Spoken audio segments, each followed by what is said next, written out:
अक्सर जब हमें पैसों की जरूरत पड़ती है तो हम लोग एटीएम जाते हैं और एटीएम जाके जब हम पैसा विड्रॉ कर रहे होते हैं या पैसा निकाल रहे होते हैं तो मशीन से नोट के बिखरने की या फिर नोटों के गिनने की आवाज आती है और हमें लगता है कि मशीन एक्चुअली सच में नोट गिन रही है, लेकिन ऐसा बिल्कुल नहीं है। वो आवाज नोट के गिनने की होती ही नहीं है। हो गए ना हैरान? जी हाँ गाइस, वो एक्चुअली एक स्पीकर से निकाली गई आवाज होती है जिससे आपको ये संतुष्टि या फिर ये तसल्ली रहे कि आपके पैसे आने वाले हैं। आपने अक्सर किसी टीचर को स्टूडेंट्स की लाइफ बदलते तो जरूर देखा होगा, लेकिन क्या आपने कभी किसी स्टूडेंट को टीचर की लाइफ बदलते देखा है? जी हाँ गाइस, कुछ ऐसा ही हुआ अमेरिका के कैलिफोर्निया में, जहां पर कोरोना काल के चलते एक टीचर को बदहाली के हालात में रहना पड़ रहा था। उनके पास कोई जॉब नहीं थी, हालात इतने बदतर हो गए थे कि उनको कार में ही गुजारा करना पड़ रहा था, यानी कि उनके पास रहने को कोई घर भी नहीं था। और ये हालात उनके एक स्टूडेंट स्टीवन से देखे नहीं गए। फिर उस स्टूडेंट ने एक्चुअली फंड रेज किया अपने टीचर के लिए, और जब टीचर का जन्मदिन आया तो लगभग $27,000 यानी कि 20 लाख रुपए का चेक एज अ ग्रेटिट्यूड अपने टीचर को गिफ्ट किया।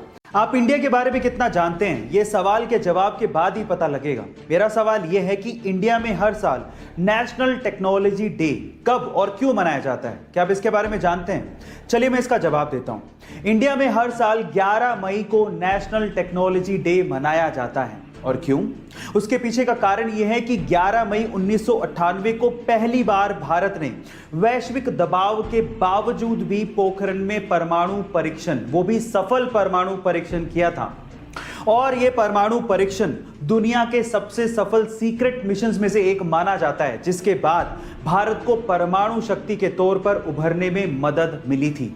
गाइस, अक्सर आए दिन हमारे सामने अलग अलग तरह के मेम्स आते रहते हैं और हम लोग मेम्स को एंजॉय भी बहुत करते हैं। और डेफिनेटली आप लोगों ने किसी ना किसी मेम में ये हंसता हुआ आदमी का चेहरा तो जरूर देखा होगा।